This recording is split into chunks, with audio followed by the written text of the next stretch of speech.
बिस्मिल्लाहिर्रहमानिर्रहीम।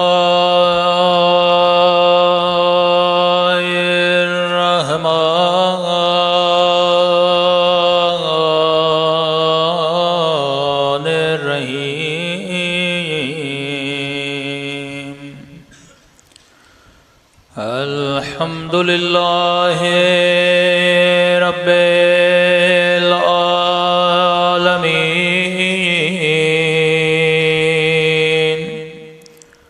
अल्हम्दुलिल्लाहि कमा हुवा अहलो। अस्सलातु वस्सलामु अला सय्यिदिल मुरसलीन व खातमिन नबिय्यीन अबिल क़ासिम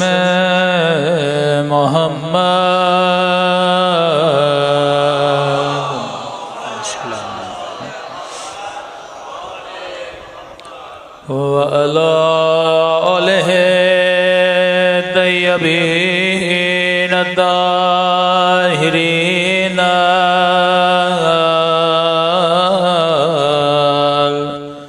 मअसूमीन।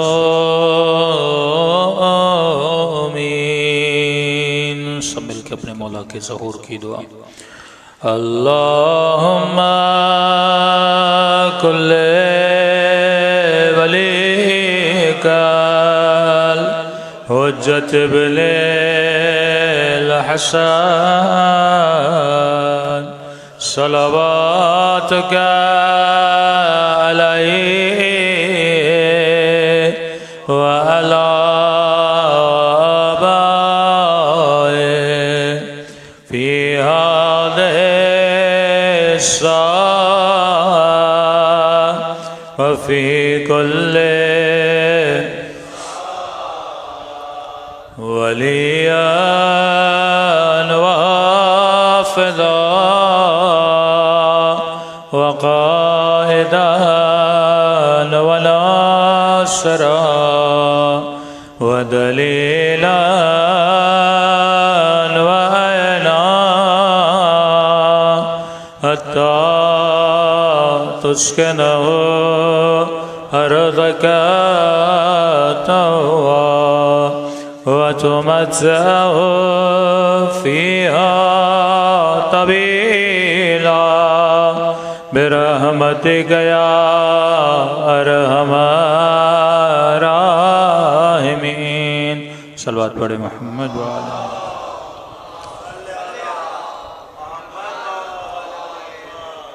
बिस्मिल्लाहिर्रहमानिर्रहीम। रब्बि इश्रह ली सदरी व यस्सिर ली अमरी वहलुल उक़दतम मिन लिसानी यफ़क़हू क़ौली। अम्मा बअद फ़क़द क़ाल सुब्हानहु व तआला फ़ी मुहकमे किताबिह वमा ख़लक़तुल जिन्न वल इंस इल्ला लियअबुदून। सलवात पढ़े मोहम्मद व आला मोहम्मद।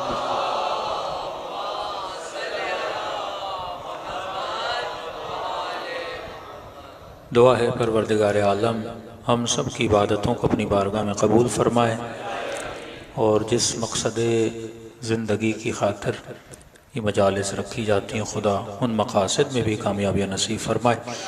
अगर ये पंखा ऊपर वाला बंद कर दें, हमारा दीगर सलवात पढ़े मोहम्मद व आला मोहम्मद।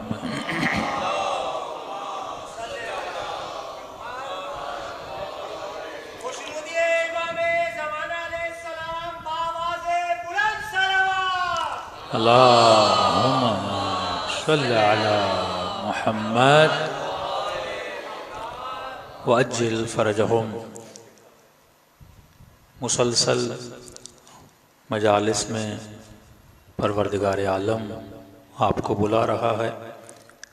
मजलिस एक रिज़्क़ है जो खुदा हर किसी को नसीब नहीं करता।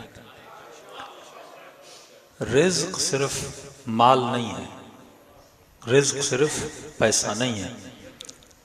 आप ज़ियारत आशूरा के बाद सजदे में जाते हैं और कहते हैं अल्लाहुम्मा रज़ुक़नी शफाअतल हुसैन, आए खुदा रिज़्क़ शफाअत नसीब फरमा।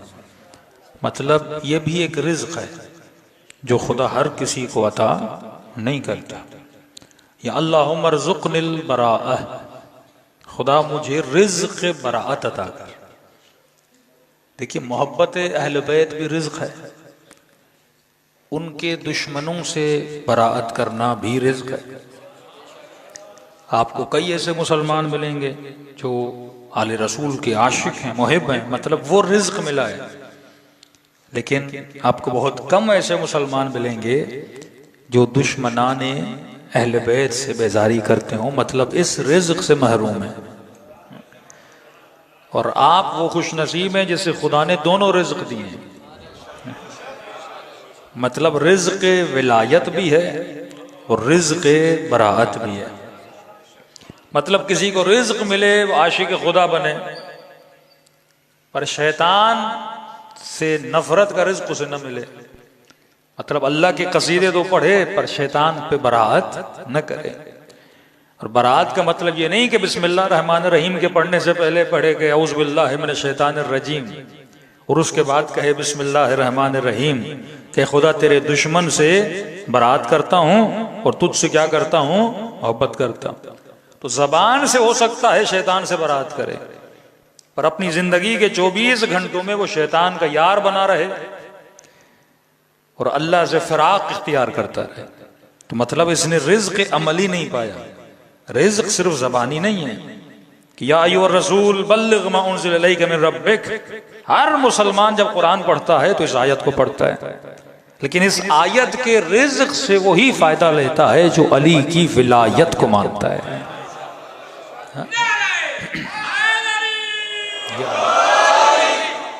तो ये रिज़्क़ सबसे बड़ी अल्लाह की नेमत है जो खुदा ने आप सबको क्या किया है, अता किया है। और ये रिज़्क़ कब जाहिर होता है? रिज़्क़ बराअत वो अय्याम फातिमिया में जाहिर होता है। विलादत मासूम भी ज़रूरी है, शहादत मासूम भी ज़रूरी है। जब आप विलादत मनाते हैं तो वो रिज़्क़ विलायत है। जब आप शहादत मासूम मनाते हैं तो शहादत के नतीजे में जिसने जुल्म किया है उससे इंसान बराअत करता है, तो वो क्या है? रिज़्क़ बराअत है। इसी तरह मासूम फरमाते रिज़्क़ तौबा ये भी खुदा हर किसी को नसीब नहीं करता। रिज़्क़ दुआ, रिज़्क़ मुनाजात, रिज़्क़ ज़ियारत इमाम हुसैन, किसी की मदद करना, ये भी अल्लाह का रिज़्क़ है। क्योंकि ये जो ख्याल खुदा आपके जहन में डालता है ये परवरदिगार आलम का रिज़्क़ है। खुदा नेकी का ख्याल हर किसी को नहीं देता।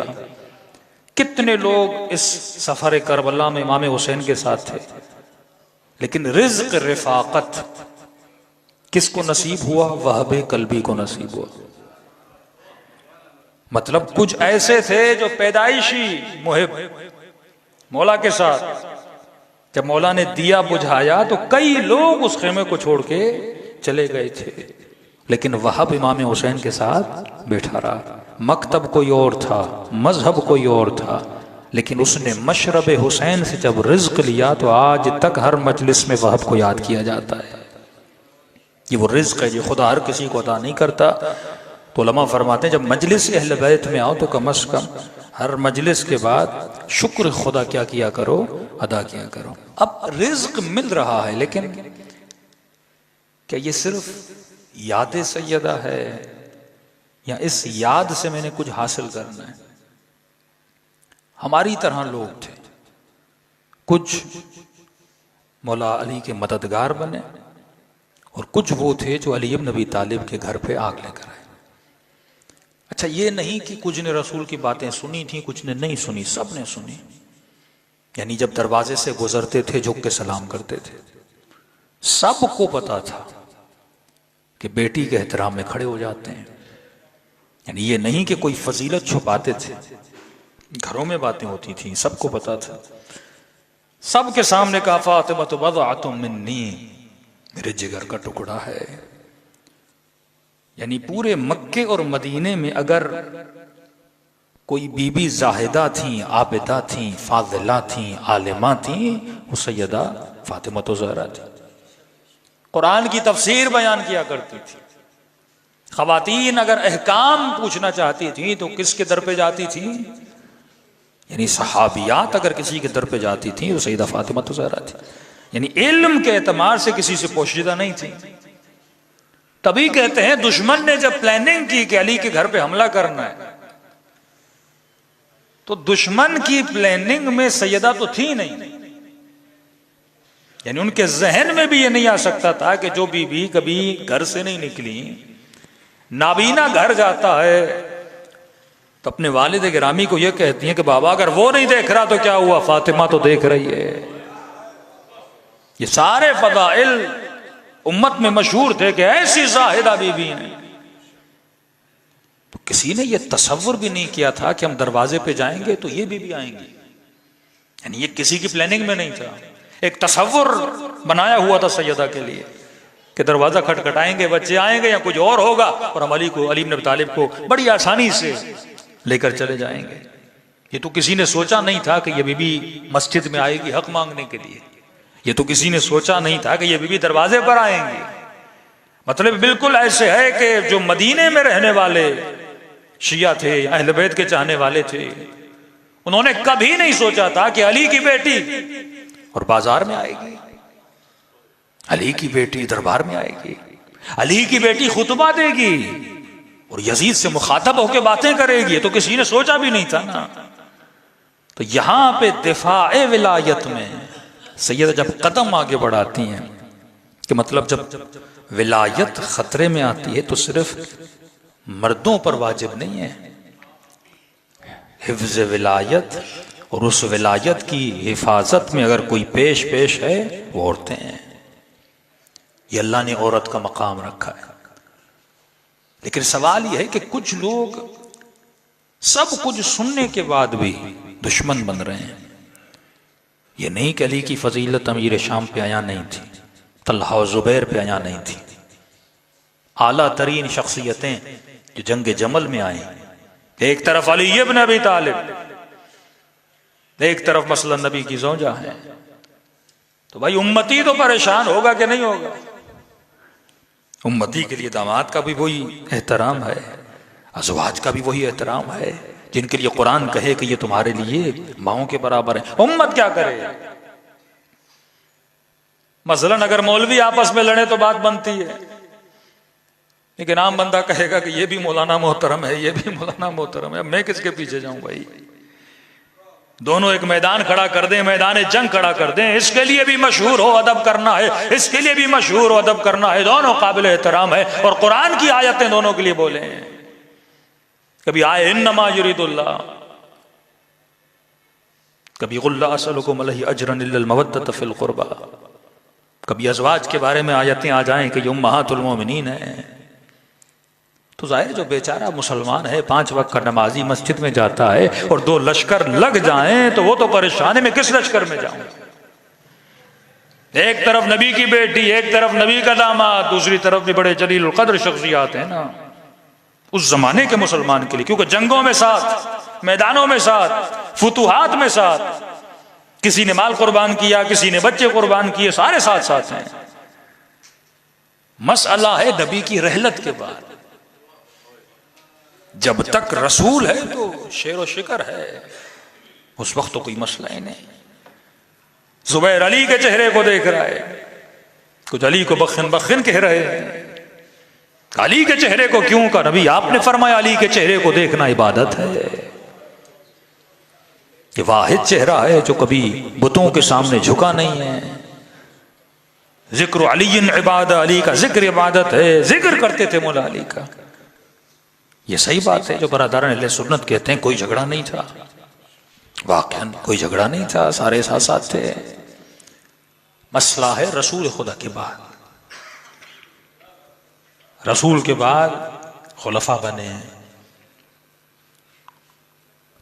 दूसरे खलीफे को भी मारा गया, तीसरे खलीफे को भी मारा गया, हज़रत अली को मस्जिद में शहीद कर दिया गया। फिर आते हैं जंगे सिफ़ीन। अब जो लड़ाइयां शुरू होती हैं, क्या हो गया उस मुआशरे के मुसलमान को कि अपने खलीफे को कत्ल करने चला।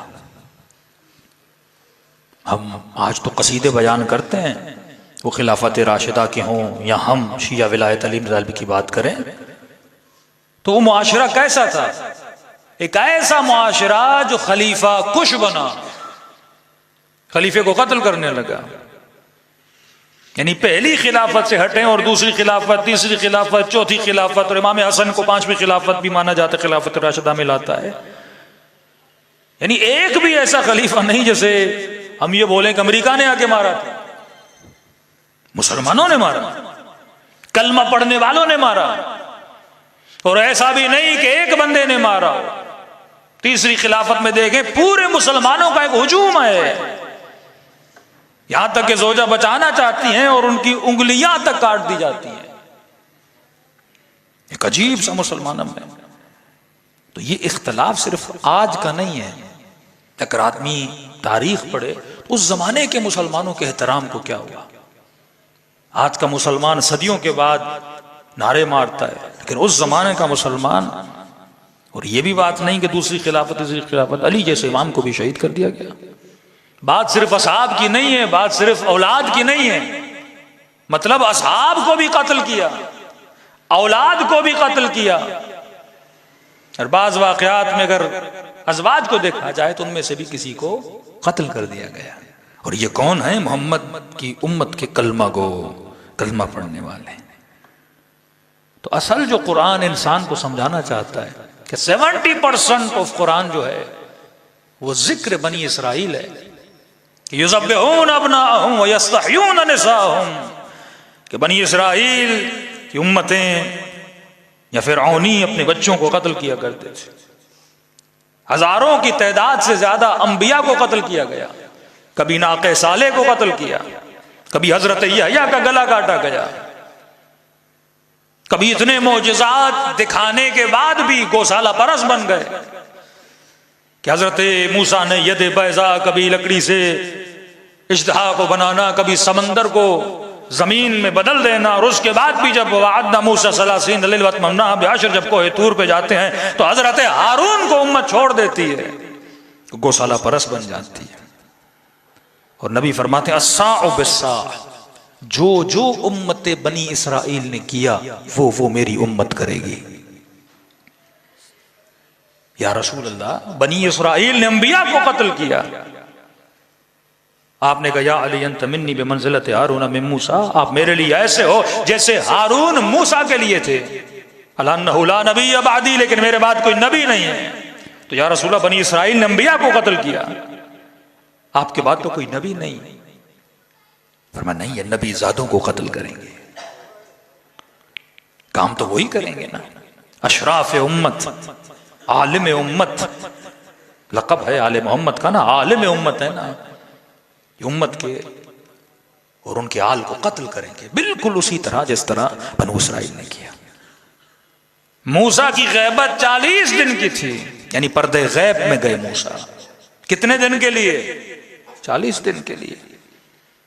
कितने मौजज़े देखे उम्मत ने, फिरौन से बचाया, इज्तिहा बनाया, हाथ में नूर दिखाया, कोई तूर पे जाके अल्लाह से कलाम करवाया, कभी मन उतर रहा है, कभी मनो सलवा उतर रहे हैं, इतने मौजज़े। लेकिन थोड़ी देर के बाद उम्मत क्या बन जाती है? वहीं पे पलट जाती है, मतलब उसी जहालत में चली जाती है जिस जहालत से इसको मूसा ने क्या किया था, निकाला था।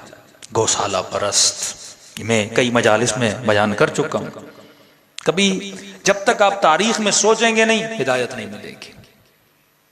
तभी का तफक्कुरु साअह अफज़ल मिन 70 सना इबादह। कुछ कहते हैं 1 घंटे का सोचना, लेकिन हम कहते हैं ना फी हाज़िहि साअह व फी कुल्लि साअह। कुछ तर्जुमा ये करते हैं इस घंटा नहीं, कहते हैं इस घड़ी और हर घड़ी। अतफक्कुरु साअह, 1 घड़ी का सोचना 70 साल की इबादत से अफजल है। बिन सोचे जो जिंदगी होती है ना, 70 साल बिन सोचे जिंदगी गुजर जाती है। मैं क्या पहन रहा हूं, मैं क्या खा रहा हूं, मैं किससे रिश्ता बना रहा हूं, मैं किससे दोस्ती कर रहा हूं, मैंने किसको अपना इमाम बनाया, मैंने किसे आदी बनाया।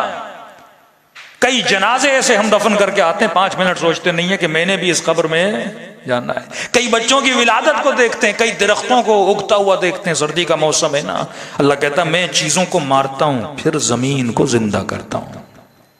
इसमें मेरी निशानी है ना, अल्लाह नूर समावात वल अर्ज़, खुदा जमीन व आसमान का नूर है। क्या मतलब? जगह जगह तुझे मेरा असर नजर आता है, लेकिन सवाल यह है कि तू असर को देखे जैसे अली देखते थे ना। जब तक निगाह निगाह अली न बने, जब तक फिक्र फिक्र अली न बने, यानी जब तक आप सलमान की तरह सोचोगे नहीं, तब तक सलमान नहीं बनोगे। देखिए ना, एक टीचर होता है जो आपको पढ़ाता है। आप अच्छे स्टूडेंट तब बनते हो जब टीचर की तरह सोचना शुरू कर दो। सोच अगर गुलामाना हो, पर बंदा रहे किसी बादशाह की गोद में, गुलामी रहेगा। लेकिन अगर सोच बंदे की बादशाह ना हो, अच्छी सोच हो, आजाद सोच हो। आपने देखा होगा बिल्कुल कच्ची आबादियों के कुछ लोग होते हैं, बहुत बड़े बड़े अफसर बन जाते हैं बड़ी सोच की वजह से, और बड़े बड़े अफसरों की औलादें होती हैं जो निकम्मी की निकम्मी रहती हैं, कुछ नहीं बनती, क्योंकि सोच उनकी कम होती है। अहले बैत का काम था आपकी सोच को बदलना, कि ये सोचो इतने बड़े बड़े बुर्ज किस तरह गिर गए, साथ साथ चल रहे हैं। शिमर की मिसाल आपके सामने, आली तरीन मिसाल अगर दी जा सकती है वो जनाब जुबैर की मिसाल है। रिश्तेदारी भी है, बुफी के बेटे भी हैं, लेकिन मौला फरमाते वो जुबैर जो आबिद भी था, जाहिद भी था, लेकिन एक जंग आती है जो अली इब्न अबी तालिब के मुकाबले में खड़ा हो जाता है। तो अहले बैत का काम है फिक्र बशर को बेदार करना। अब शैतानी ताकतें इसी चीज की दुश्मन है। वो कहती हैं गुफ्तगू तो हो पर फिक्री ना हो, किस्से तो सुनो पर फिक्र ना करो, कुरान पढ़ो पर गौर ना करो। 10 बार मौलवी आपको किस्सा सुनाएगा, अल्लाह ने आसमान से ये उतारा, अल्लाह ने आसमान से वो उतारा, और ये बछड़ा परस बन गए, लेकिन आज तक सोचा नहीं कि बछड़ा परस क्यों बने। और रसूल जब कह रहे हैं कि जो बनी इसराइल करेगी वो मेरी उम्मत करेगी, बनी इसराइल ने नबी को छोड़ा, उसके बाद हजरत हारून को धक्के देकर घर के अंदर कैद किया। कुछ तारीखें बनी इसराइल में मिलता है, हारून के हाथों को बांधा, मजबूर करके एक जगह पे बिठा लिया, और वो यहूदी सामरी जिसने उनके लिए बछड़ा बनाया था, बछड़ा परस बन गए। किसको छोड़ के? वली को छोड़ के। किसको छोड़ के? जिसको मूसा बनाकर गए थे कि अगर मैं गैब में जा रहा हूं, और गैब में जाने के बाद अगर कोई तुम्हें हिदायत दे सकता है वो कौन है? हारून है। और हारून के मुकाबले में जो बनाया जाएगा वो बुत होगा, और अगर उसके पीछे जाओगे तुम क्या हो जाओगे? गुमराह हो जाओगे। कहते हैं बिल्कुल इसी तरह यहां रसूल दुनिया से जाते हैं।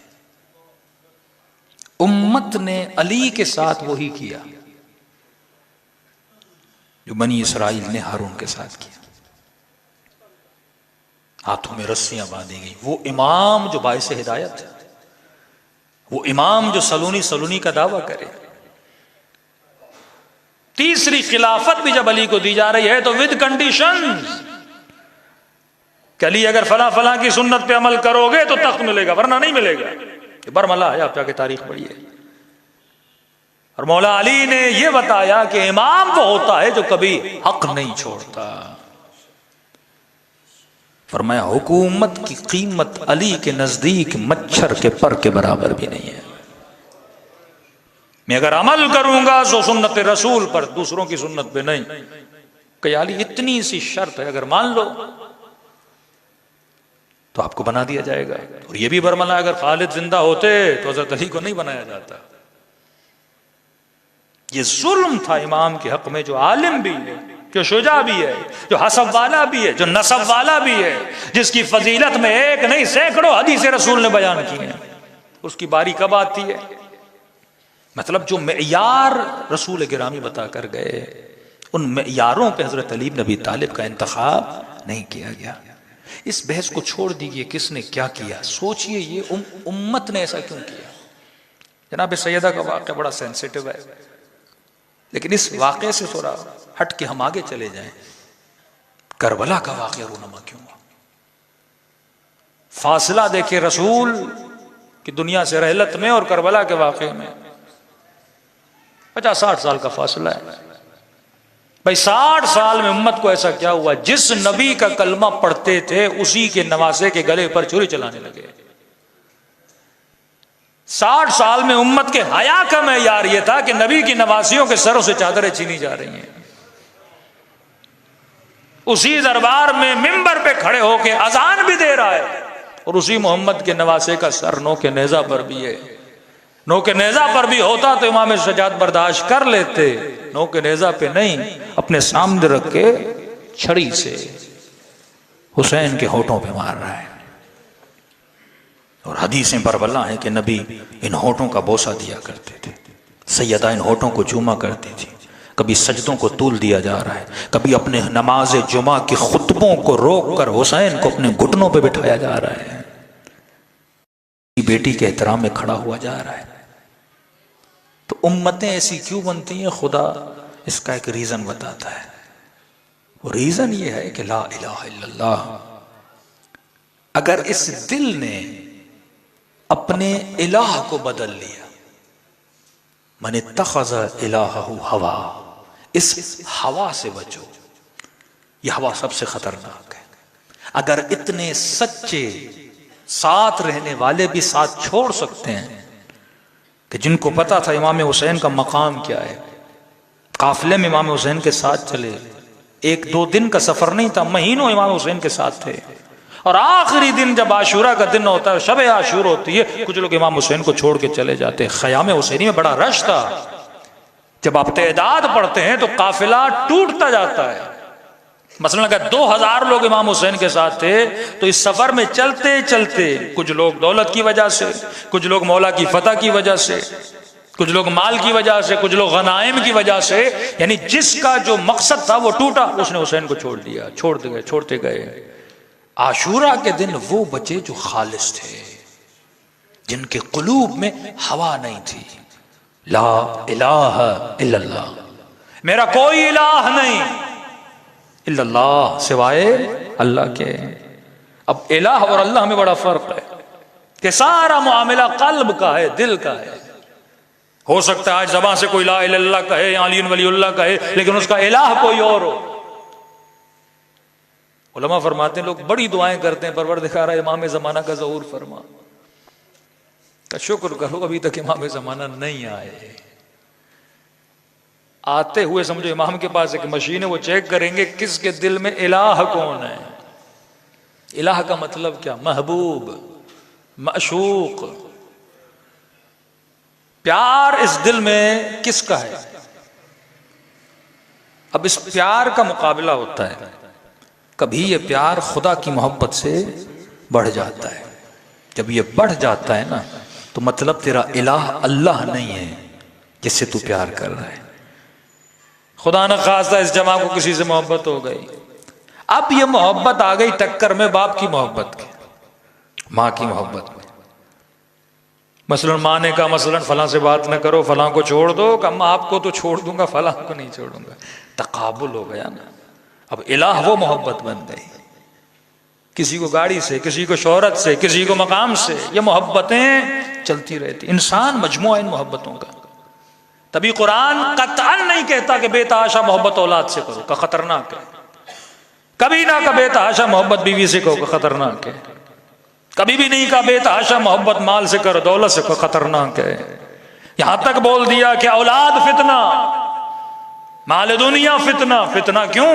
क्योंकि ये मोहब्बत बंदे को बागी बना देती है। कई औलाद की मोहब्बत में बागी हो जाते हैं, कई मजाजी मोहब्बतों में बागी हो जाते हैं। फरमाया ये दिल बड़ा मुकद्दस है। मैं मजलिसों में इस दिल की मिसाल पानी से देता हूं।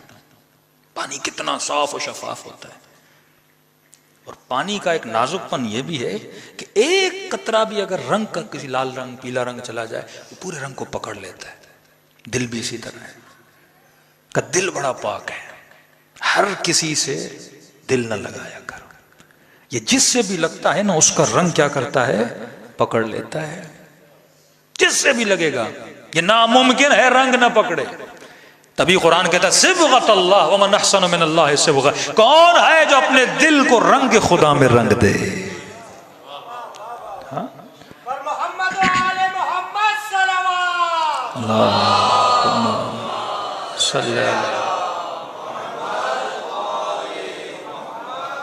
ये बड़ा नाजुक है, दिल साफ है, शफाफ है, ये जायका भी जल्दी पकड़ता है, ये रंग भी जल्दी पकड़ता है।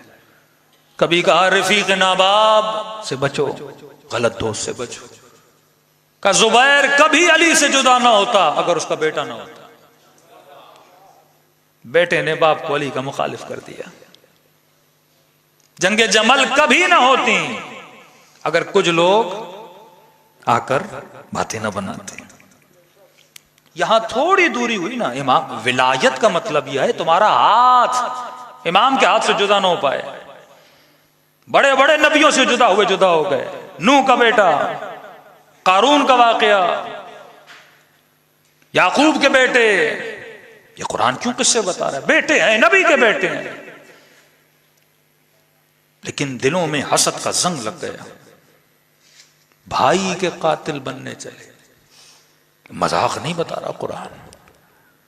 इब्तदा इंसानियत आदम और हाबिल और काबिल दोनों भाई हैं। हुब्बे-ज़ात की वजह से मन इत्तख़ज़ इलाहहु हवा, जब इलाह हवा बन गए तो भाई ने भाई का कत्ल कर दिया। भाइयों ने भाई को नहर के अंदर डाल दिया। यूसुफ की उम्र क्या थी? भाई थे, कातिल बने अपने हाथों से। अब मुसलमान बोले कैसे मुमकिन है उम्मत अपने नबी की बेटी के घर पे आग लगाए? कैसे मुमकिन है याकूब के बेटे अपने भाई को गिरा दें?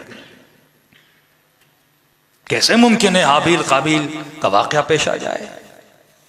कुरान तो सगे रिश्तों की बात कर रहा, आप अलग रिश्तों की बात कर रहे हो। कैसे मुमकिन है कारून मूसा का दुश्मन बन जाए? कैसे मुमकिन है जुबैर अली के मुकाबले में आ जाए? ये दिल अगर किसी चीज का आशिक बन जाता है, अपनों का कातिल बन जाता है। ये बिल्कुल नेचुरल वाकयात हैं कि पाकिस्तान में नजर नहीं आता। बीवी ने शोहर को कत्ल कर दिया, भाइयों ने भाइयों को कत्ल कर दिया, बाप ने बच्चों को कत्ल कर दिया, बेटे ने अपने पूरे खानदान को कत्ल कर दिया। डेली हम वाकयात सुनते हैं। भाई ये इंसान है। नबी इसीलिए आए, युज़क्कीहिम व युअल्लिमुहुमुल किताब वल हिकमा।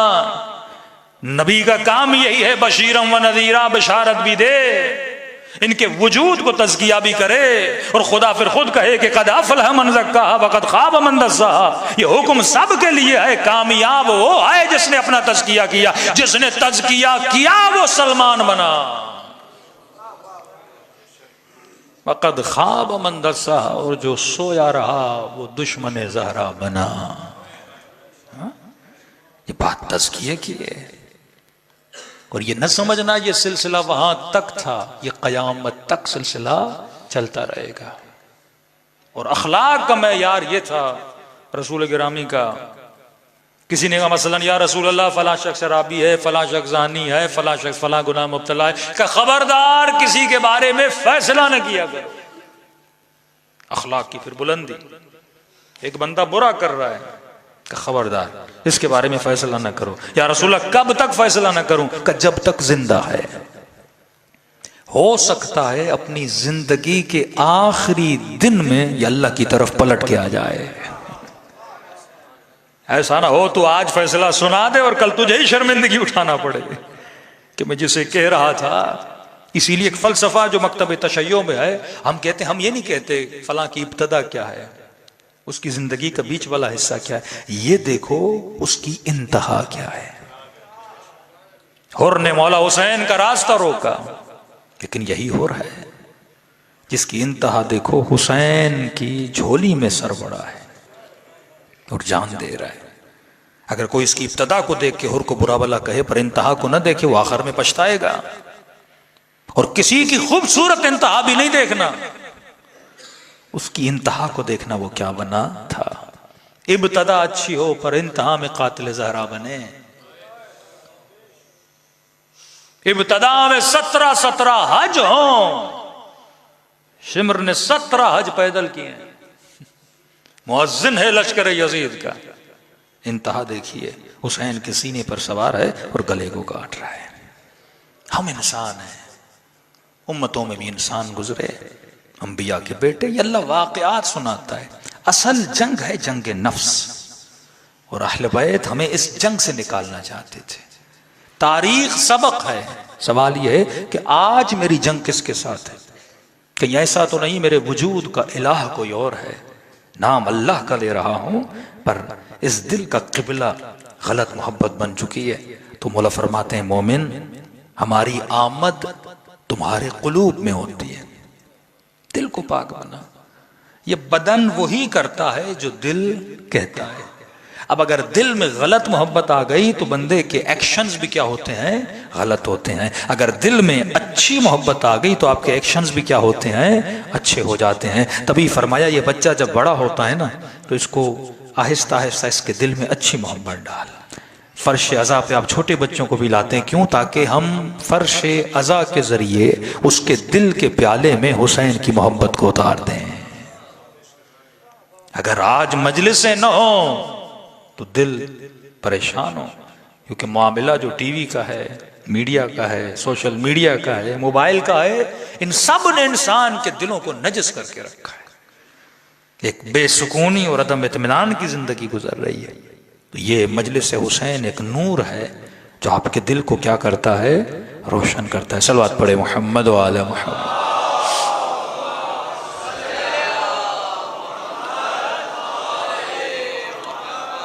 अय्याम फातिमिया में सबसे ज्यादा जिस टॉपिक पे रोशनी डालनी चाहिए, क्योंकि इस वक्त सबसे ज्यादा जो अटैक हो रहा है वो खवातीन पे हो रहा है। यानी मुआशरे सुधरते हैं औरतों की वजह से, माशरे बिगड़ते हैं औरतों की वजह से। किसी माशरे को बिगाड़ना है, उस माशरे की औरत को बिगाड़ दो। किसी माशरे को सुधारना है, उस माशरे की औरत को सुधार दो। इस वक्त सबसे बड़ा जो टारगेट है औरत है, और औरतों के लिए अगर कोई रोल मॉडल है वो कौन है? सैयदतु निसाइल आलमीन। ये वाकई कमाल है कि जिस खातून के लिए लक़ब सैयदतु निसा बना वो नबी की एक ही बेटी है। अगर मान भी लिया जाए 4 बेटियां थीं, लेकिन लक़ब किसे मिला? एक बेटी। अज़वाज कितनी है, लेकिन किसी को सैयदतु निसाइल आलमीन का लक़ब नहीं मिला। मतलब औरतों के लिए अगर कोई रोल मॉडल है वो कौन है? सैयदा फातिमा। अच्छा, बीवी की फजीलत कितनी बड़ी है। अगर उम्मत के मर्दों के लिए रोल मॉडल है तो आप बोलेंगे रसूल खुदा है, 12 मासूमीन है, लेकिन इन सब का निचोड़ है सैयदा फातिमा तो ज़हरा सलाम। एक ही रोल मॉडल है। बीबी ज़ैनब के लिए भी यही रोल मॉडल है। इवन यहां तक मेरे छठे इमाम फरमाते हैं, अगर हमारे लिए कोई उसवे हसना है तो हमारी दादी फातिमा तो ज़हरा है।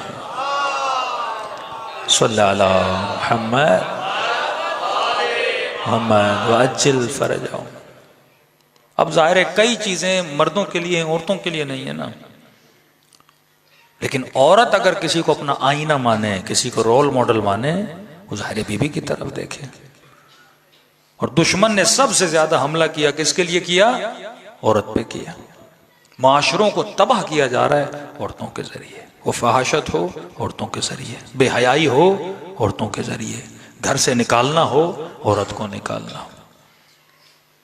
और निज़ाम इमाम में या निज़ाम सैयदा में या निज़ाम करबला में आप देखते हैं औरतों का बहुत बड़ा किरदार है। अगर अब्बास बने तो बीबी उम्मुल बनीन की वजह से, माँ की तरबियत है, माँ का असर है।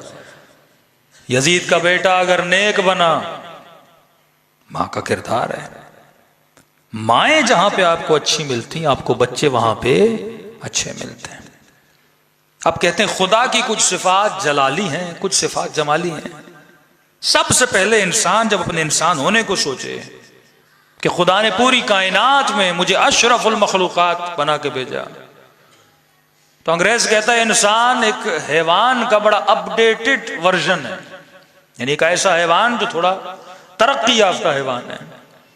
और हम दीनी लैंग्वेज में बोलते नहीं, इंसान हैवान तो है पर खुदा ने इसमें रूह खुदाबंदी फूंक दी है। लेकिन वो कौन सी चीज इंसान के पास है? कहते हैं मर्द में खुदा ने अपने जलाल की सिफात को डाला है, औरत में खुदा ने अपने जमाल की सिफात को डाला है। जलाल की सिफत खुदा गयूर है, खुदा कहार है, जलाल की सिफत है। जमाल की सिफत खुदा सबूर है, शकूर है, सत्तार अल-उयूब है, गफार ज़ुनूब है। अल्लाह के जमाल की सिफत है। अब मर्द और औरत को जब जमा करते हैं ना, ये बेहतरीन घर तब बनता है जब इसमें जलाल हो और इसमें जमाल हो। हाँ। अब मुआशरा क्या कर रहा है? जिसमें जमाल है उसे जलाल की तरफ भेजना चाह रहा है, और जिस मर्द में जलाल होना चाहिए उसे जमाल की तरफ भेजा जा रहा है। मर्द को औरत बनाओ, औरत को मर्द बनाओ। लफ्ज मुसावात जो इस्तेमाल किया जाता है ना, मर्द और औरत बराबर है, बाद हमारे मौलवी भी इस्तेमाल कर जाते हैं, ये सबसे गलत लफ्ज है। अगर आप बराबरी के बेस पर आएंगे तो फिर अदालत इलाही की धज्जियां उड़ जाएंगी। तभी मौला अली ने अदालत की तारीफ में और डेफिनेशन में ये नहीं कहा कि अदालत इलाही का मतलब ये खुदा बंदों में बराबरी का फैसला करता है, कतई नहीं कहा। मौला अदालत इलाही का मतलब क्या? वज़अ शै अला मकाने, चीज को वहां रखो जहां रखने की काबिलियत है। अल्लाह या रसूल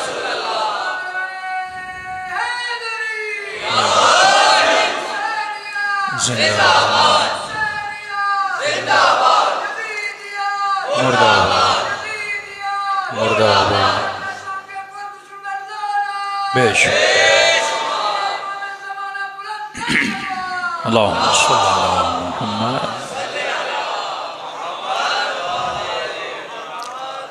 क्योंकि आप कभी नहीं बोल सकते अल्लाह ने हम सबको बराबरी के एतबार से खल्क किया है।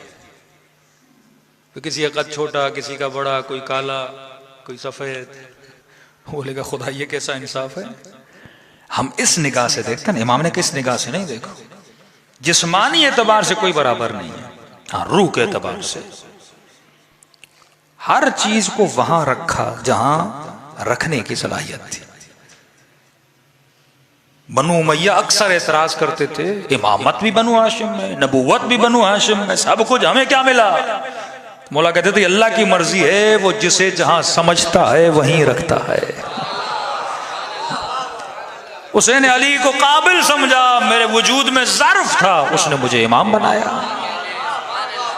अगर तेरे अंदर ज़र्फियत होती खुदा तुझे बना देता। फर्क इंसान और कई जवान कहते मौलाना मलाइकों में, मलाइक आज की लैंग्वेज में बड़ा समझाना आसान है। मलाइक समझो कंप्यूटर है, कंप्यूटर वही करता है जो उसकी प्रोग्रामिंग होती है। उसे बता यहाँ क्लिक करो तो ये आए, न्यू फोल्डर बनाना है तो यहाँ क्लिक करो ये आए, कॉपी पेस्ट करना है, वो एक भी इंच इधर उधर नहीं होता। मलाइक कंप्यूटर्स की तरह है। अल्लाह ने जो प्रोग्रामिंग कर दी वो करते जाते हैं। हाँ, तभी अल्लाह ने कहा कि मुकाबला करो ना आदम का। हाँ? का खुदाया हमारे पास तो लो ये अल्लाह माल्लम तना, जो तूने दिया है वही है। तभी आदम को कहा हम बेऊनी है, आदम इसे सिखाओ, इनको पढ़ाओ। इंसान उस्तादुल मलाइका है। जब आदम मलाइकों के उस्ताद हो सकते हैं तो अली जिब्राइल के क्यों नहीं हो सकते?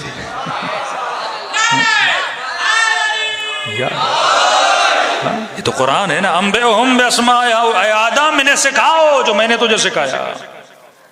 मलाइक जो हैं वही हैं, मतलब जो जिब्राइल है वही है, मीकाइल जहां है वही है। इंसान के अंदर एक खूबी है, इसके अंदर रुश्द की सिफत है।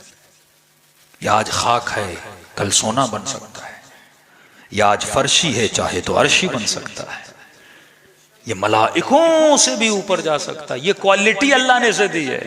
लेकिन ये क्वालिटी कब होगी? जब वो ही करेगा जो खुदा ने कहा।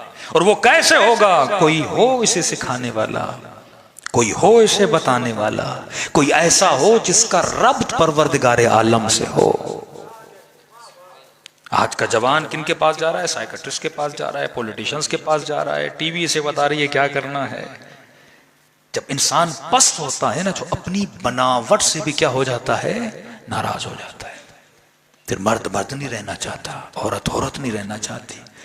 ये तो कमाल खुदाबंदी है। खुदा ने अपनी जमाल की सिफात का मजहर औरत को बनाया, जलाल की सिफात का मजहर मर्द को बनाया। तभी आप देखेंगे दुनिया में बड़े से बड़े जालिम भी गुजरे होंगे, उनमें जलाल वाली सिफात है ना। अब इसको अक्ल के जरिए से कंट्रोल किया जाता है। कोई हिटलर बना, कोई फिरौन बना, कोई कारून बना, कोई औरत आपको नजर आती है हिटलर जैसी? हाँ? औरतें जमाल की सिफात में आपको नजर आती, मर्द जलाल की सिफत में। मुल्क के फतुहात हों, वो जंगी फौजी हों, वो सारे मर्द हैं। अब औरत मुकाबला करने निकले कि अल्लाह ने अगर मर्द का जिस्म ऐसा बनाया है तो मैं नहीं हो सकता। मर्द के अंदर एक मजबूती अल्लाह ने रखी है, औरत के अंदर वो नहीं है। औरत में अल्लाह ने जज्बात को रखा है। क्यों? क्योंकि ये बच्चा जो दुनिया की सबसे बड़ी मशीन, जिसकी परवरिश इन दोनों ने करनी है, माँ ने और बाप ने, इसके अंदर जमाल खुदाबंदी होना चाहिए, इसके अंदर जलाल खुदाबंदी होना चाहिए। किसी घर का बड़ा बाप जो घर का सुतून कहलाता है, अगर वो डरपोक मिजाज हो, वो घर तबाह हो जाता है। अगर वो हिम्मत वाला न हो, अगर वो जज्बे वाला न हो, अगर वो ताकत और गैरत वाला न हो, वो घर तबाह हो जाता है। और वो घर कामयाब रहता है जिसका सरबला अली जैसा हो, जिसके सरबला हसन और हुसैन जैसे हो, वो घर कामयाब रहते हैं। तो इन सिफात को बचा के रखना है। और ये दोनों सिफात अगर एक वजूद में आती हैं, औरत और मर्द, अब बच्चा जब इन सिफात के साए में बड़ा होता है, तब जाके ये अली अकबर बनता है, तब जाके ये अब्बास बनता है। लेकिन उन माशरों में क्या हुआ? ये बिगाड़ पैदा हुआ। जब सही तरबियत नहीं हुई, जब लोगों ने समझा नहीं कि असल फलाह और बहबूद क्या है, किस चीज में मेरी कामयाबी है, वो अपने हाथों से अपने हादी का कातिल बना। तभी परवरदिगार आलम ने कहा कि हाँ, मैं बशीर भी हूं, मैं नजीर भी हूं। कहीं ऐसा ना हो मेरी ज्यादा बिशारतें सुन के गुमराह हो जाओ, और कहीं ऐसा ना हो मिंबर से सबसे ज्यादा डराने वाली बातें सुन के भी गुमराह हो जाओ। इन दोनों को हम पल्ला रखना। अगर नेकियां करोगे तो मैं अजर भी देता हूं, और अगर बुराइयां करोगे तो मेरी सजा भी मिलती है। किसी बरादर अहले सुन्नत को मैंने ये वाकया सुनाया। मैंने कहा आपकी किताबों में लिखा हुआ है? हाँ है। मैंने कहा फिर वो नजरिया कहाँ गया? मैंने कहा अल्लाह के यहाँ ये नहीं है कि वो कोई 10, 15, 20 बंदों के नाम बता दे और बोले कि सारे के सारे क्या हैं, अब जो भी करें जन्नती है। हाँ, ये वाकया लिखा है जनाब साद इब्न मुआज का, नबी का सहाबी है।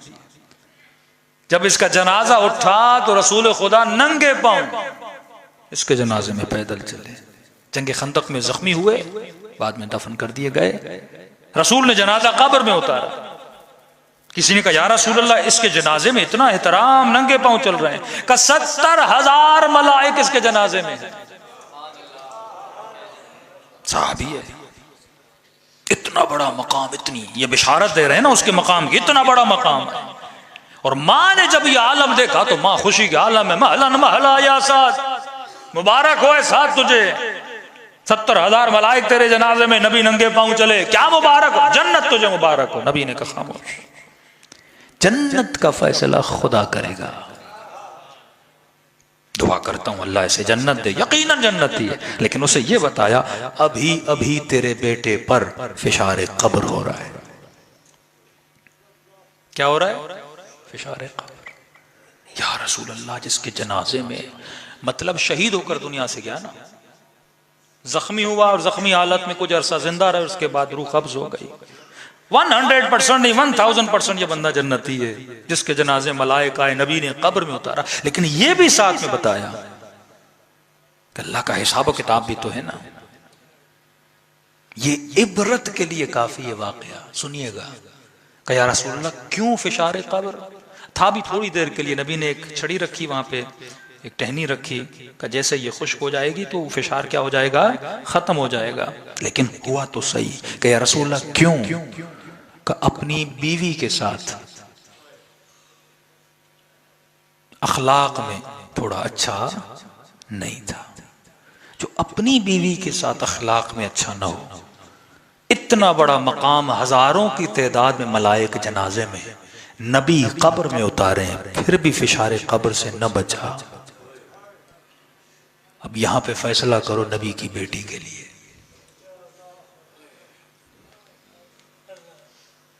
इतनी बड़ी हस्तियों के साथ अगर कोई बुरा करे, कितना भी अच्छा हो, अल्लाह कहता है मेरा हिसाब किताब बड़ा कड़ा है। ये तो दूसरों के लिए, अपनों के लिए भी ना। हमें भी बाज़ औक़ात ये सुनाया जाता है, भाई घर में अखलाक सही रखो, भाई के साथ अखलाक सही रखो, मोहल्ले में अखलाक सही रखो, बददहनी न करो, गालियां न दो, किसी की बुराई न करो। कहते मौलाना अली वारिस हैं। वो तो हमने शेर व शायरी तो याद की हुई है बात पंजाब के शायरों की, बस कब्र में उतरेंगे और मलाइकों को तुम भगा देंगे ना, दौड़े लग जाएंगी, या अली का नारा मारेंगे तो। कहते हैं 2 पठान मर गए और कब्र में उठाया गया। एक से पूछा तेरा नाम क्या है, उसने कहा कौसर। उसने कहा कि अपना कुरान मजीद की एक सूरा है उसका नाम उसने लिया।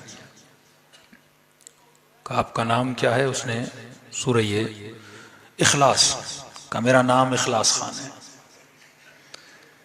तो कहा सुनाओ सूरा इखलास।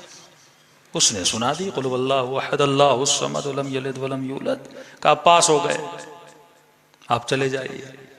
दूसरे से पूछा आपका नाम क्या है, इसने कहा यासीन खान। हाँ। लतीफा है लेकिन इसमें भी एक इबरत है। अब कहते हैं जैसे का यासीन, जहन में सोच रहा था, उसने कहा इखलास, तो सूरह इखलास सुनानी पड़ी। मुझे कहा यासीन, अब मुझे ही बोलेंगे कि आप यासीन सुनाओ, वैसे तो पूरी सूरत आती नहीं थी। तो उसने कहा मलाइक को चकमा देता हूं। तो उसने कहा नाम यासीन पर प्यार से कौसर बुलाते थे। ये बाज़ औक़ात हमारी सोच ये है कि मैंने इतना मातम किया, मैंने इतनी मजलिसें सुनी और बस नारा मारूंगा और बस सीधा साधा हिसाब है और सीधा हम जन्नत में चले जाएंगे। वल्लाह ऐसा नहीं है। मौला अली की हुकूमत का जमाना पढ़ो। तलहा और जुबैर मिलने आते हैं, वो कंबर थे या कोई भी मौला के गुलाम थे, अली से को मिलना चाहते हैं। इमाम ने कहा जाकर पूछो जाती काम है या सरकारी। अली है, अदालत अली। ताज्जुब से ये कैसा सवाल है, जाती काम है सरकारी, अली पूछ रहे हैं। कहा नहीं आपस की गपशप है। ठीक है। जैसे अंदर आए इमाम ने कहा कंबर वो दूसरा दिया लाओ। ये वाकयात सुनने में आते हैं पर सोचो तो सही तरह इमाम की अदालत कितनी सख्त है। जो दिया जल रहा था उसे बुझाते हैं, दूसरे दिए को जलाते हैं। ये मंजर दोनों देख रहे हैं। कहने लगे याली ये क्या माजरा है, इसे जल रहा था जलने देते। का कैसे जलने देता, इसका तेल बैतुल माल के पैसों से खरीदा गया है और जो दिया मैंने मंगवाया है वो अली ने अपनी जाती पैसों से खर्चा है। जबकि तूने खुद कहा बातें आपस की हैं, सरकारी नहीं है। और यहां सरकारी गाड़ी मिले, पूरा पेट्रोल खानदान पे खर्च हो जाता है।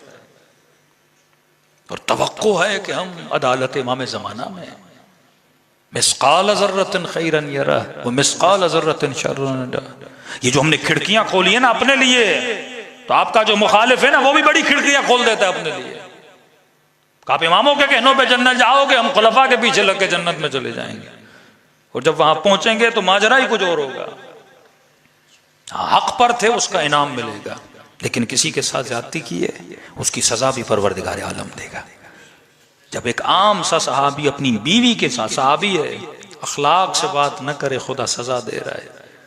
और अगर कोई नबी की बेटी की पसलियां तोड़े, मैं तो बाज जवानों को कहता हूं शहादत के वाक़े को भी आप जरा छोड़ दीजिए, लेकिन दरबार का वाक़या तो सामने ना, इस पे तो मुनाजरा भी हो सकता है, तहकीक भी हो सकती है। इस वाक़े पे चलो बोलते हैं कि वो किताबें हैं या रेफरेंसेस हैं, जो भी ये छोड़ देते हैं। लेकिन दरबार में जाना, हक मांगना, न देना और है किसी को जुटलाना। सिंध के गांव का बेचारा देहाती था, हमने पूछा आप शिया क्यों बने? कहा मैं बस मौलवी से एक सवाल करने गया था कि नबी की बेटी गई, हक मिला कि नहीं? कहा उसने बड़ी बातें की, ये हदीस थी, ये। कहा नहीं वो सब छोड़ दो, मुझे इतना बताओ, मांगने गई थी, खाली हाथ आई या कुछ लेकर आई? कहा शर्म से उसका सर झुक गया। उसने कहा नहीं, खाली हाथ आई। कि अगर मेरे पास नबी की बेटी नहीं, उसके बच्चों में से भी कोई सैयद आ जाता ना और मांगने आता, मैं ऐसे ही दे देता। पूरी उम्मत देखती रही और खड़ी रही, इन्होंने खाली हाथ लौटा दिया। या क़िबला, उस दिन के बाद मैं सैयदा के घर की तरफ आ गया हूं। बड़े बड़े लोग बीबी की वजह से मकतब अहले बैत में आए, क्योंकि अगर अली की विलायत के दिफा में कोई ठोस आपको वाक़या मिलता है ना, वो सैयदा फातिमा तो ज़हरा का है। क्योंकि सिर्फ दरबार में जाना नहीं है, ये कहते हैं भाई आप शियों की बातें तारीख उठाइए, एक एक अंसार और मुहाजिर के घर गई हैं ऊंटनी पे बैठकर, खुद कहा कि अली मैं जाऊंगी। एक एक अंसार की दरवाजों पे दस्तक दिए, उनकी औरतों को बोला कि अपने शोहरों से पूछो क्या मेरे बाबा कहकर नहीं गए थे कि मन कुन्तु मौला हो फहाज़ा अलियन मौला। मुझे तो मेरा हक नहीं दिया, अली को भी नहीं दिया। इतनी मोहब्बत अपने मौला से और अपने आका से। ये वाक़या आप सबने सुना कि मौला घर जाते थे, फरमाती थी अली मैंने सुना है कि ये लोग तुझे अब सलाम भी नहीं करते। सिर्फ कुछ दामादों का एहतराम तो वाजिब नहीं है ना, अली भी तो दामाद रसूल है। ये गैरत अली पे क्यों नहीं आती मुसलमान को? मौला ने फरमाया कि सैयदा आप सलाम की बात करती हैं, मैं सलाम करता हूं, अली के सलाम का कोई जवाब भी नहीं देता।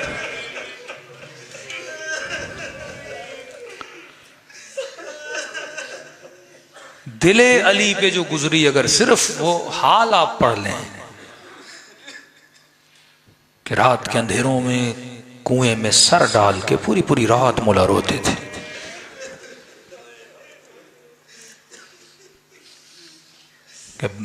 मनकूल है शायद जनाब आवाज़र से, कहते जब मस्जिद में मौला खड़े थे, किसी घर से कनीज दौड़ी दौड़ी आई और उसने आके पैगाम दिया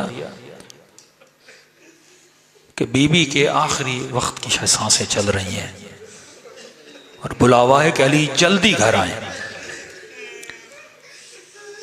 ये अली हैं फातिह खैबर, फातिह खंदक, जो मैदान में जब भी कदम जमा के खड़े हुए, अली के कदम कभी लड़खड़ाए नहीं। इतनी ताकत की खैबर के दरवाजे को उखाड़ दिया गया। लेकिन मौला के साहबी कहते हैं सुना ना, अली जैसे खड़े थे ना वैसे जमीन पे गिर पड़े।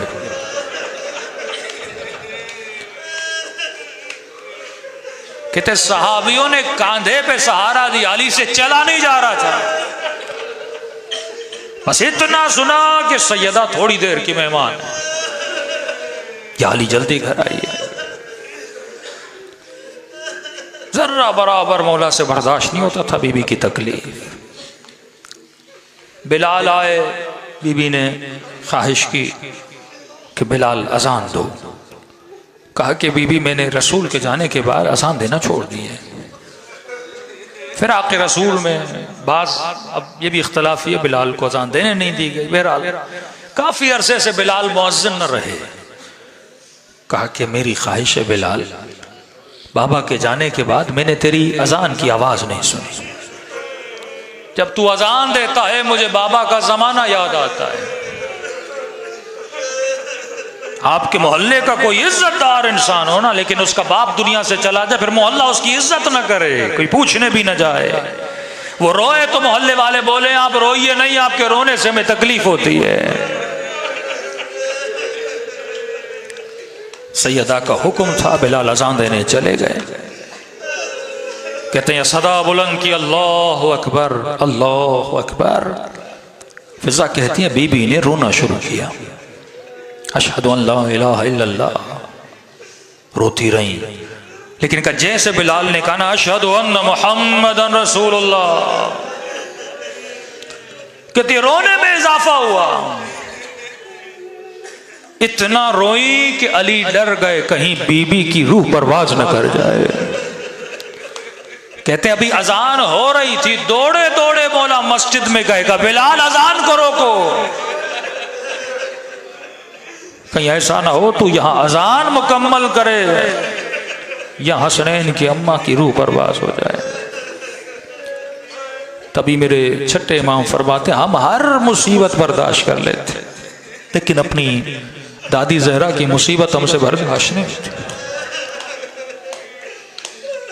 लोगों के मरने के बाद वाक़यात है, रूह बदन से निकल गई, अपने भाई के ख्वाब में आया, भाई बड़ा गुनहगार था। का बख्शिश कैसे हुई? का जब जनाजा मौला रजा की जरी के पास गया, एक बुजुर्ग ने कहा कि मौला को ये वास्ता दो, ये वास्ता कभी रद्द नहीं करते। हदीस के जुमले हैं मेरे मौला रजा की, आयशियो कभी छोटी छोटी बातों के लिए हमें बार बार टूटी पसलियों का वास्ता न दिया कर।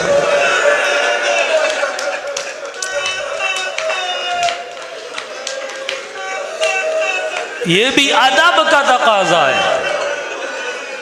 हल्की फुल्की बीमारी और परेशानियों के लिए इतने सख्त वास्ते अहले बैत को न दिया कर। हम तो वास्ता दे देते हैं, पर अल्लाह जाने वो इमाम कितनी देर तक रोता होगा।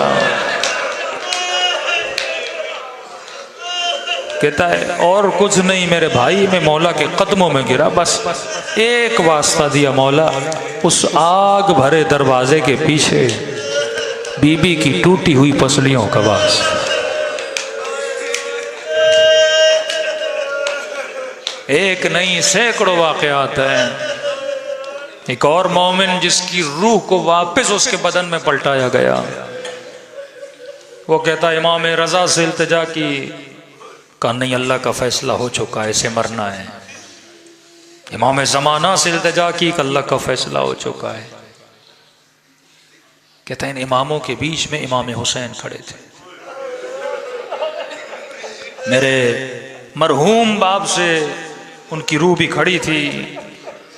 तो इमाम हुसैन ने कहा कि जब फैसला हो चुका है ये वापस क्यों जाना चाहता है? तो इस जवान ने कहा मौला मुझे मसला नहीं, मैं यहीं रहने के लिए तैयार हूं, लेकिन मुझसे मेरी माँ का रोना देखा नहीं जाता।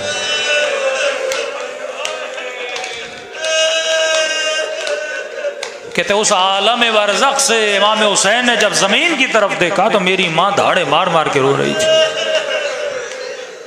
कि जब माँ का नाम सुनाना तो इमाम हुसैन ने दुआ के लिए हाथ बुलंद कर दी। माओं से आप भी प्यार करते हैं, माओं से अहले बैत भी प्यार करते थे, लेकिन माँ अगर फातिमा जैसी हो, इस मुसीबत भरे वाक़े में जो इमाम सबसे ज्यादा रोए उनका नाम इमाम हसन है। एक जाकिर के ख्वाब में आए, फरमाया जाकिर तू मेरे सारे मसाए पढ़ता है, मेरे असली मसाए क्यों नहीं पढ़ता? का मौला मैं सब पढ़ता हूँ, आपके जनाजे पे तीर लगे, 2 मरतबा कफन हुआ, खून की उल्टियाँ की, जिगर के टुकड़े हो गए। का ये सब मेरी मुसीबतें, असल मुसीबत पढ़ा कर मेरे शियों के लिए। मौला और कौन सी मुसीबत है, मैंने तो किताबों में नहीं पढ़ी। का मेरी असल मुसीबत मदीने की एक गली में है। का हुसैन बहुत छोटे थे, मैं बड़ा था। का किसी जालिम ने मेरी अम्मा पे आग का दरवाजा दिया था, मैं फरियादे करके कह रहा था कोई आए मेरी अम्मा को बचा ले। मैंने एक जुमला कहा था जाफर तैयार में, मैंने कहा किसी जवान को सिर्फ हसन की मुसीबत समझाने के लिए, मैंने कहा अगर किसी बंद गली में जवान तेरे सामने कोई तेरी माँ को तमाचा मारे, जवान ने रोते हुए कहा मौलाना दुआ करें अल्लाह उस दिन मौत दे दे, लेकिन ये मंजर मुझे न दिखाए। मैंने कहा अब तसव्वुर कर हसन पे क्या गुजरी होगी।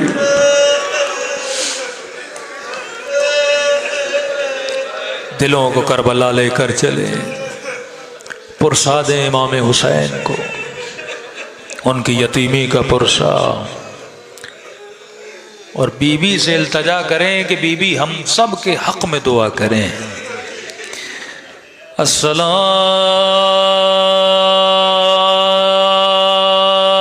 अला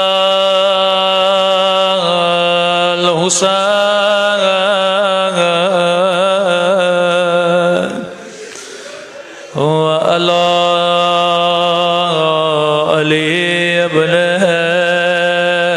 हुसैन, सब मिलके वाला औलादल हुसैन वाला अस्हाबे। बुलंद आवाज से अस्सलाम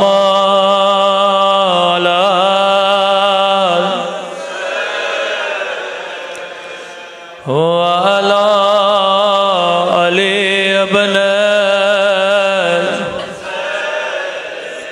वाला औलाद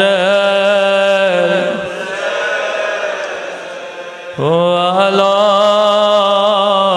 सहाबा। सब मिलके अस्सलाम अला हुसैन वाला अली इब्न वाला औलादल हुसैन वाला सहाबा। मेरा सलाम हो ज़ैनब की यतीमी पे,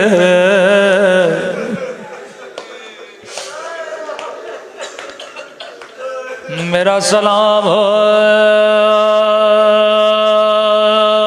हुसैन मौला की यतीमी पे।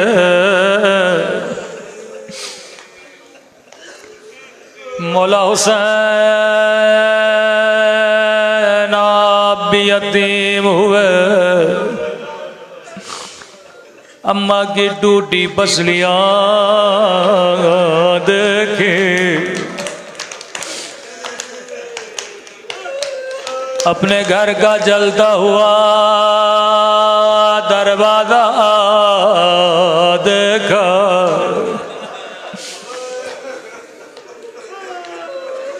आप भी तकरीबन 4 बरस के थे। करबला में सकीना भी यतीम हुए, आपने जलता हुआ दरवाजा देखा, इस नन्ही सी बच्ची ने जलते हुए खेमे देखे,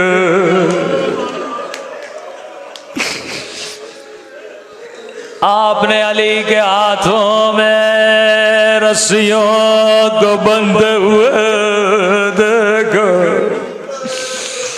बच्ची ने सज्जाद के हाथों में लोहे की जंजीरें देखे, लेकिन मौला कहाँ आपकी यतीमी, कहाँ सकीना की यतीमी। मौला किसी ने आपको तमाचे तो नहीं मारे, लेकिन जब सकीना यतीम है, कभी शिमर तमाचे मारता था, कभी तादियाना मारता था।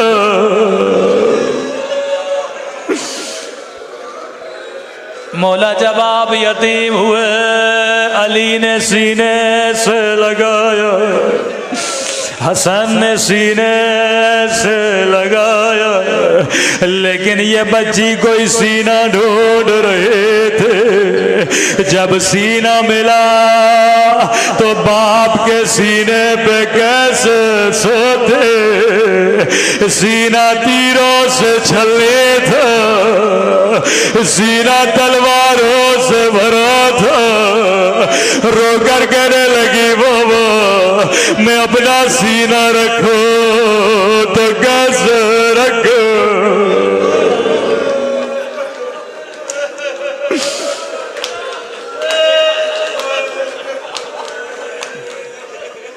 मौला काब की यतीमी का सकीना की यतीमी,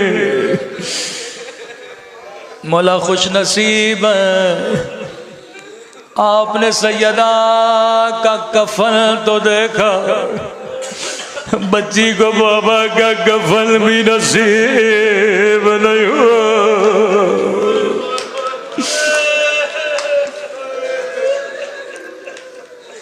कफन देकर बीवी का नूरानी जसद घर के सहन में रखा। हसन आगे बढ़े, अम्मा के कदमों से लिपट गए। बीबी ज़ैनब आगे बढ़ी, माँ का माथा चूमने लगे। उम्मे कुलसूम आगे बढ़े, अम्मा से लिपट गए। लेकिन रिवायत के जुमले गए, एक बच्चा था जो घर की दीवार के कोने में बैठा था, सर घुटनों में डाल के ज़ारो कतार रो रहा था। अली ने कहा हुसैन आगे बढ़ो, अम्मा से खुदा हाफिज करो, आज के बाद अम्मा का दीदार नहीं होगा। लेकिन इस बच्चे ने रो रो के कहा बाबा जब तक अम्मा नहीं बुलाएंगे तब तक मैं नहीं होगा।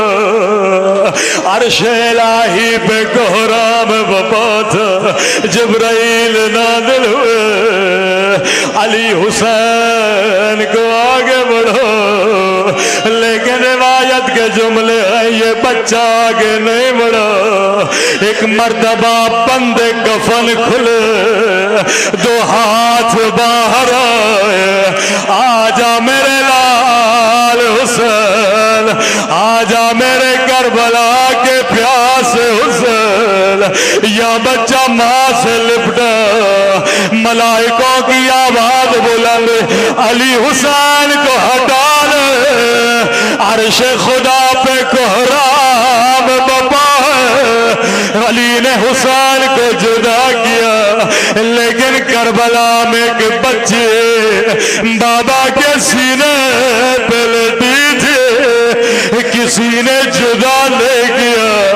एक मर्तबा शिमरा के बोला, बच्ची को बालों से उठाया, इतने जोर से तमाचे मारे